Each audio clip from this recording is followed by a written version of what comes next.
Assalamualaikum warahmatullahi wabarakatuh. Perkenalkan, saya Syarif Hidayatullah, NIM 118 dari kelompok 10. Perkenalkan, nama saya Silvirantina Ika Pratiwi, NIM 119.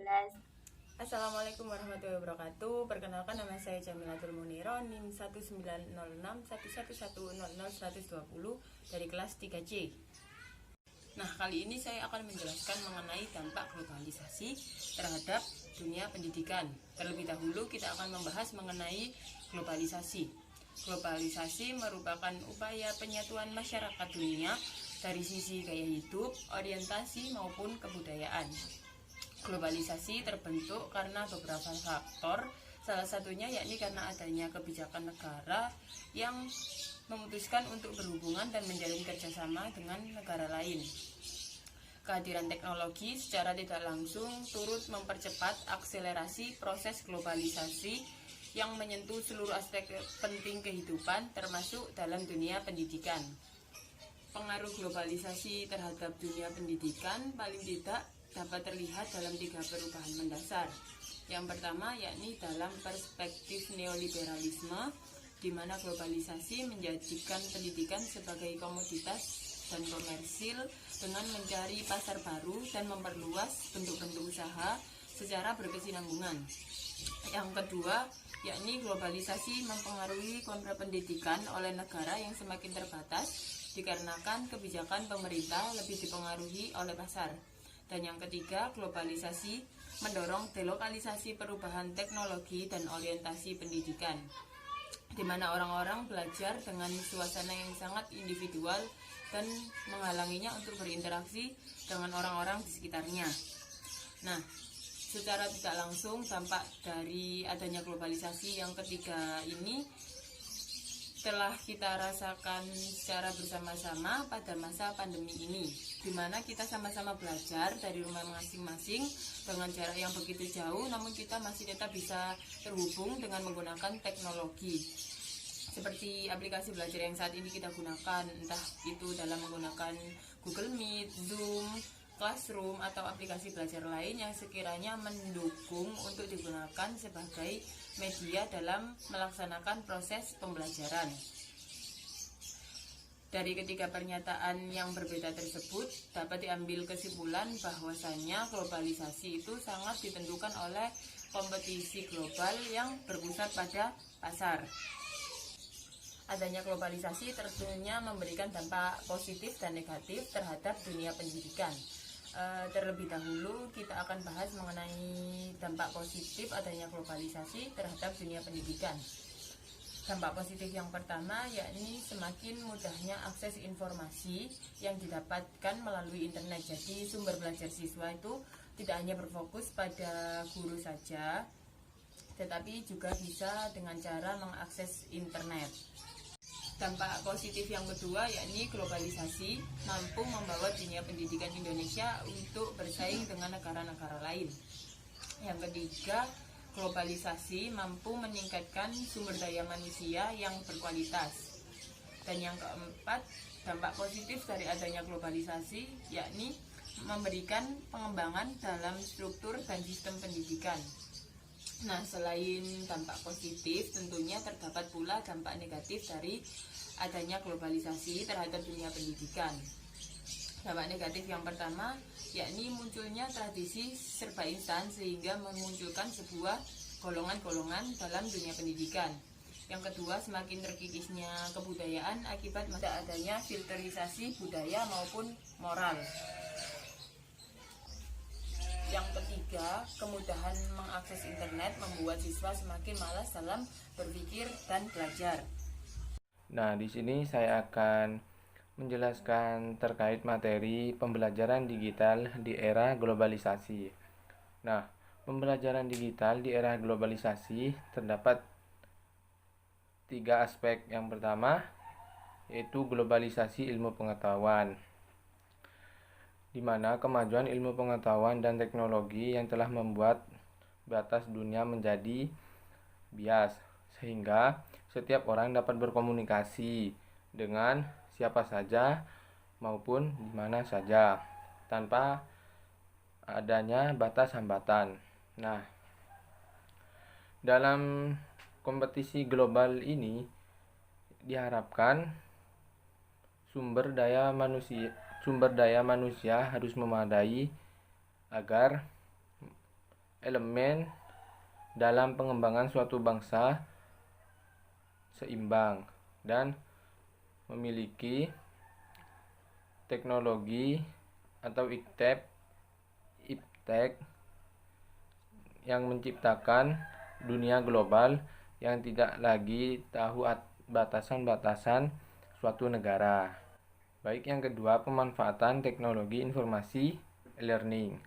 Nah, penggunaan teknologi informasi dalam semua aspek kehidupan manusia merupakan sesuatu yang diperlukan oleh setiap perusahaan global untuk memenangkan persaingan. Nah, fakta ini diperlukan karena globalisasi mengarah pada peningkatan ketergantungan ekonomi internasional dan melalui peningkatan volume dan keragaman transaksi lintas batas dalam barang maupun jasa. Nah, salah satunya yaitu digunakan dalam pendidikan maupun pelatihan, yaitu melalui sistem e-learning tersebut.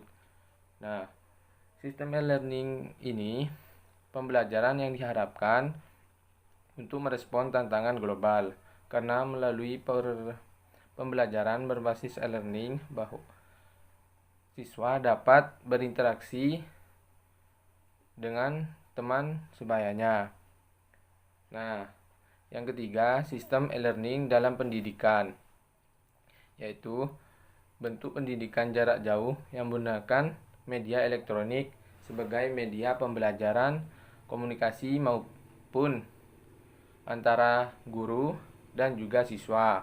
Nah, e-learning merupakan istilah sistem pembelajaran jarak jauh dan dimaksudkan untuk e-learning juga termasuk media komputer dan telekomunikasi. Nah, pada saat pandemi seperti ini, sistem e-learning sangat dibutuhkan dalam proses pembelajaran jarak jauh seperti ini. Contohnya seperti WA, Telegram, dan Meet yang mempermudah siswa untuk mendapatkan pembelajaran jarak jauh. Selanjutnya yakni pengaruh teknologi terhadap motivasi belajar siswa. Kata teknologi berasal dari bahasa Yunani yakni teknologia. Kata tersebut merupakan gabungan dari dua kata yakni tekne yang berarti keahlian dan logia yang berarti mempelajari sesuatu atau cabang dari disiplin ilmu pengetahuan. Ansori pada tahun 2012 menyatakan bahwa teknologi merupakan sebuah konsep yang berkaitan dengan jenis penggunaan dan pengetahuan tentang alat dan keahlian, serta bagaimana ia dapat memberikan pengaruh terhadap kemampuan manusia untuk mengendalikan dan mengubah sesuatu yang ada di sekitarnya. Dalam dunia pendidikan tidak bisa lepas dari yang namanya masalah revolusi, metode kurikulum inovatif, pengembangan media dan teknologi, serta sumber daya manusia yang kritis untuk menghasilkan daya cipta dan hasil kerja sekolah sebagai bentuk perubahan. Dalam mengupayakan revolusi metode dan pengembangan perangkat belajar tersebut, tentunya peran teknologi tidak bisa lepas dan sangat memberikan peran, terlebih lagi pada teknologi digital. Teknologi digital bukan lagi hal yang baru datang secara tiba-tiba, tetapi sudah berproses sejak tahun 80-an hingga abad ke-21 ini disebut dengan nama era digital. Pada era ini, penggunaan teknologi digital sudah menjadi kebutuhan primer, bukan saja bagi orang dewasa, tetapi juga bagi anak di bawah umur. Melalui telepon genggam tersebut, kita dapat menggunakan perangkat digital seperti Google, Yahoo, blog, email, atau aplikasi-aplikasi lain untuk menelusuri jendela dunia, termasuk dalam memperoleh bahan ajar secara mandiri oleh guru maupun siswa. Secara teoritis, berkat adanya teknologi digital, apa saja yang dibutuhkan oleh peserta didik dan guru dapat diperoleh dengan sangat mudah jika kita memanfaatkan teknologi dengan baik dan semaksimal mungkin. Ironisnya, bersamaan dengan itu, tayangan yang bersifat kurang cocok dengan tata kehidupan peserta didik seperti film orang dewasa atau film-film yang kurang layak disaksikan oleh peserta didik juga terselipkan oleh oknum-oknum yang kurang bertanggung jawab yang berniat untuk merusak moral dari generasi penerus bangsa.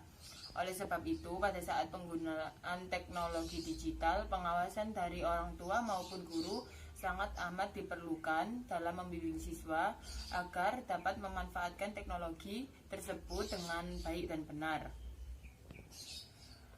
Selain itu, perkembangan teknologi digital juga sangat diperlukan dalam meningkatkan motivasi belajar peserta didik. Lindawati pada tahun 2017 mengibaratkan motivasi sebagai energi yang membangkitkan minat dan kemauan seseorang agar mau melaksanakan suatu aktivitas baik atas kehendak dirinya maupun atas kehendak orang lain dengan tujuan yang diinginkan. Abraham Maslow dan Stanley Vance mengemukakan bahwa motivasi terdiri dari dua unsur, yakni unsur internal dan unsur eksternal. Unsur internal dalam individu berupa kebutuhan fisik dan non-fisik, sedangkan dalam unsur eksternal bisa berupa kebutuhan sosial, status pengakuan, perhatian, dan lain-lain. Jika dikaitkan dalam motivasi peserta didik, unsur internal dapat terbentuk karena kesadaran diri atas pemahaman bahwa belajar itu penting untuk mengembangkan potensi dirinya. Selain itu, faktor eksternal dapat berupa rangsangan dari orang lain atau lingkungan sekitar yang dapat mempengaruhi psikologis orang yang bersangkutan, baik berupa dukungan dari pendidik, orang tua, maupun kemajuan teknologi. Salah satu hal yang mampu meningkatkan motivasi belajar peserta didik yakni dengan adanya beragam perangkat pembelajaran yang disajikan sedemikian rupa sehingga mampu menciptakan suasana belajar yang menyenangkan. Salah satu perangkat pembelajaran yang mampu mendorong motivasi belajar peserta didik yakni dengan adanya media pembelajaran yang didesain sedemikian rupa agar bersifat mengedukasi dan menyenangkan bagi diri siswa. Menurut Sudirman pada tahun 2009, pembelajaran saat ini banyak dilaksanakan dengan memanfaatkan media pembelajaran yang semakin canggih sebagai sumber belajar, agar tidak hanya konvensional belajar menggunakan media cetak saja, tetapi sumber belajar juga berbasis multimedia seperti penggunaan proyektor, internet, aplikasi belajar, video pembelajaran, dan lain sebagainya. Dengan berkembangnya ilmu pengetahuan dan teknologi digital pada zaman sekarang ini dikaitkan dengan proses pendidikan di Indonesia sebagai negara berkembang dituntut untuk mampu mengikuti arus globalisasi dunia. Dalam segi dunia pendidikan, kemajuan teknologi membawa manfaat yang besar baik dalam segi penyampaian materi maupun dalam proses penerimaan materi oleh siswa. Sekian, terima kasih. Nah, salah satu peran teknologi dalam media pembelajaran yaitu penggunaan multimedia dalam pembelajaran yang bertujuan untuk menyajikan informasi dalam kemasan yang menarik, menyenangkan, dan mudah dimengerti. Contohnya seperti guru menayangkan sebuah video pembelajaran yang membuat siswa tersebut bisa lebih fokus dalam pembelajaran, serta video yang ditampilkan ada beragam animasi sehingga anak tidak bosan dalam menonton video. Juga untuk menyadarkan peserta didik akan potensi pengembangan teknologi informasi dan komunikasi dan memotivasi kemampuan peserta didik untuk bisa beradaptasi dan mengantisipasi perkembangan teknologi informasi dan komunikasi. Yang ketiga, mengembangkan kompetensi peserta didik dalam menggunakan teknologi informasi dan komunikasi pembelajaran dengan lebih optimal. Dan yang terakhir, mengembangkan kemampuan belajar mandiri, kreatif, dan bertanggung jawab. Nah, sekian dari pemaparan saya. Kurang lebihnya mohon maaf. Media pembelajaran masa kini. Menurut Wilbur Graham, dalam Maimuna tahun 2016 mengelompokkan media dengan membedakan antara media masa kini. Yang pertama yaitu komputer. Komputer merupakan media digital yang digunakan dalam proses pembelajaran.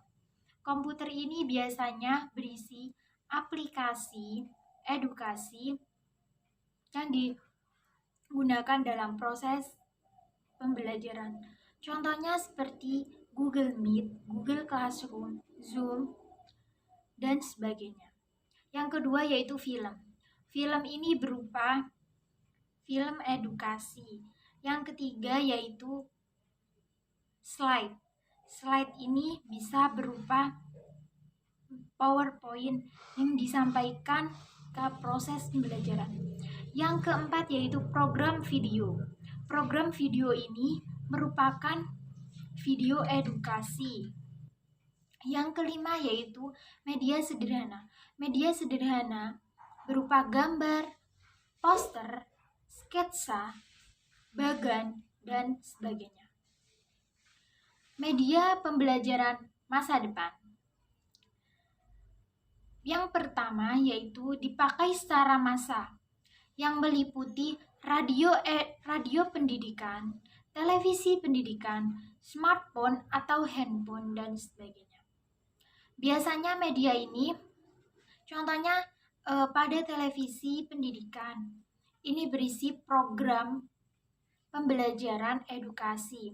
Yang kedua yaitu dipakai dalam kelompok kecil maupun kelompok besar, seperti proyek film, overhead, kaset, video, dan sebagainya. Contohnya pada video. Video ini berisi video edukasi. Yang ketiga yaitu dipakai secara individual, seperti mesin belajar, komputer, dan sebagainya. Terima kasih. Itu merupakan media yang digunakan dalam proses pembelajaran.